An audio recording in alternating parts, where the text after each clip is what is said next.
தாங்காது செந்தேனே. நீங்க நினைக்கிற மாதிரி இடம் இல்லப்பா இது. என்னவென்று சொல்லாமல் எங்க எங்க அழகு வந்தது. எந்த சோகம் உன்னை தாக்கும் என்றென்றும் போது வந்து அழகு நின்றது.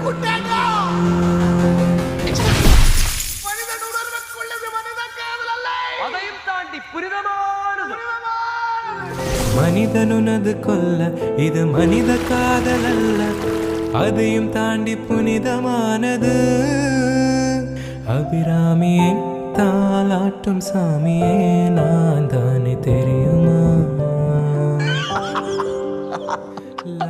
மனிதர் உணர்ந்து கொள்ள இது மனித காதல் அல்ல, அதையும் தாண்டி புனிதமானது.